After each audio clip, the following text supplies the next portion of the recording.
Assalamualaikum warahmatullahi wabarakatuh. Apa kabar hari ini anak-anak ustadzah? Alhamdulillah luar biasa. Bersama ridha Allah, ikhlaskan hati, kuatkan tekad, raih cita-cita. Allahu Akbar.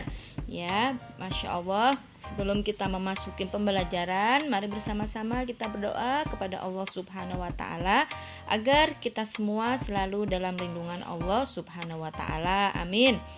Sebelum memasuki pembelajaran, kita buka pembelajaran dengan baca basmalah. Bismillahirrahmanirrahim. Kembali lagi kita belajar PAI bersama Ustadzah Laila. Disimak baik-baik ya nak. Hari ini kita memasuki bab yang keempat, yaitu tentang bulan Ramadan yang indah. Pasti anak-anak ustadzah semuanya merindukan datangnya bulan Ramadan. Kenapa? Karena di bulan Ramadan itu banyak ibadah yang pahalanya berlipat ganda. Ya nak ya. Jadi pasti semuanya merindukan adanya bulan Ramadan. Baik, kita mulai. Yang pertama yaitu A, tentang menjalankan kewajiban puasa Ramadan. Puasa merupakan syariat para nabi, sebab para nabi itu pada hakikatnya membawa misi yang sama, yaitu agama tauhid, mengisahkan Allah. Puasa tidak hanya diwajibkan kepada Nabi Muhammad, akan tetapi kepada semua umatnya. Ya, dalam surah Al-Baqarah ayat 183 yang berbunyi, Ya ayyuhalladzina amanu kutiba alaikumus siyamu kama kutiba alal ladzina min qablikum la'allakum tattaqun. Yang artinya, hai orang-orang yang beriman, diwajibkan atas kamu berpuasa sebagaimana diwajibkan atas orang-orang sebelum kamu agar kamu bertakwa. Jadi dari ayat di atas sudah menjelaskan ya nak ya, pentingnya berpuasa, karena puasa itu termasuk rukun Islam yang keempat. Ibadah puasa itu mulai diwajibkan pada tahun kedua Hijriah ya. Baik, kita masuk ke definisi puasa atau saum atau siam. Dalam bahasa Arab, puasa disebut saum atau siam. Saum atau siam itu secara bahasa berarti menahan diri dari sesuatu. Secara istilah yaitu menahan diri dari makan, minum, dan segala sesuatu yang membatalkan puasa, mulai terbit fajar sampai terbenamnya matahari dengan niat dan syarat-syarat tertentu. Kemudian adapun yang kedua yaitu syarat sahnya puasa. Ya, syarat-syaratnya diantaranya syarat sah puasa. Pertama, harus beragama Islam.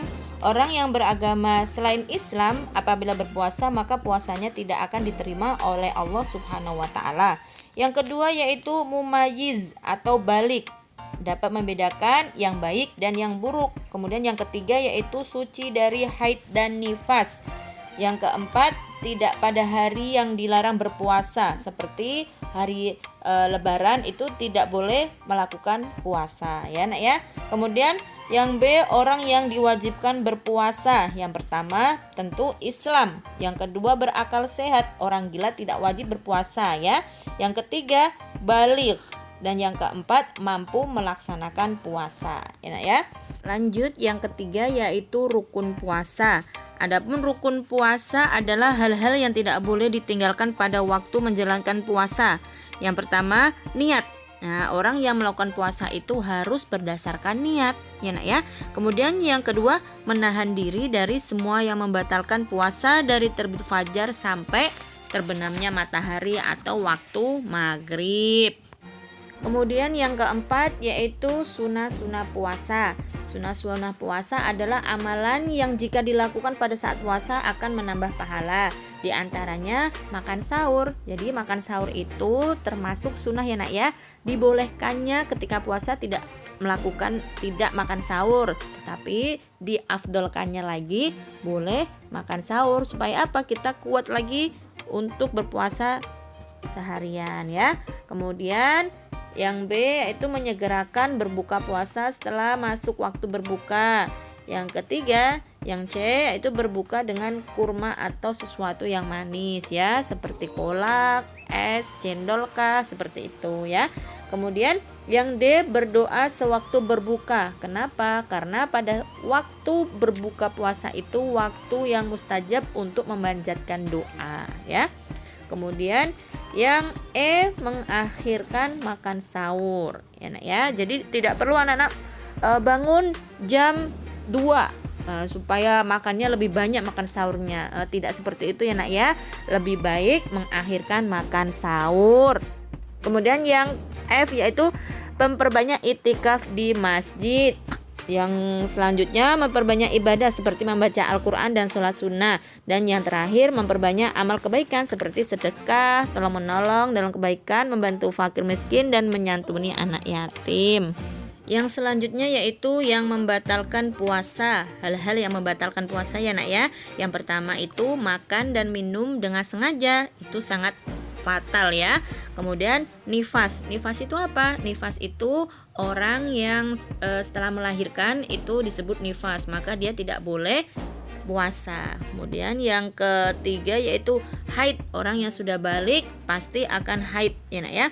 Kemudian yang selanjutnya yaitu berubah akal, mabuk atau pingsan. Kemudian muntah dengan sengaja. Nah, muntah dengan sengaja itu juga membatalkan puasa ya nak ya.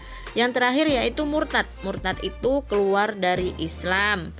Kemudian ada pun sekarang yang keenam yaitu orang yang diperbolehkan tidak berpuasa. Di antaranya seorang perempuan yang sedang mengalami haid atau nifas ya, tapi dia wajib mengqadha nak ya, yaitu mengganti sejumlah hari yang ditinggalkan. Kemudian orang yang sakit, karena takutnya sakitnya itu dikhawatirkan akan semakin parah jika dia melakukan ibadah puasa. Tapi orang tersebut harus mengqadha ya nak ya, mengganti sejumlah hari yang ditinggalkan juga. Kemudian orang yang dalam perjalanan atau musafir. Yang selanjutnya orang lanjut usia tidak diperbolehkan berpuasa. Iya, tetapi harus membayar fidyah. Apa itu membayar fidyah? Membayar fidyah itu bersedekah 3/4 liter beras kepada fakir miskin. Dan yang terakhir yaitu orang yang hamil tua dan menyusui itu berkewajiban juga untuk membayar fidyah. Baik, tugas anak-anak silakan hafalkan Quran Surah Al-Baqarah ayat 183 tidak beserta arti di video kemudian dikirim ke classroom ya nak. Kemudian mari kita akhiri pembelajaran kita dengan baca hamdalah alhamdulillahirabbil alamin. Saya akhiri dulu. Wassalamualaikum warahmatullahi wabarakatuh.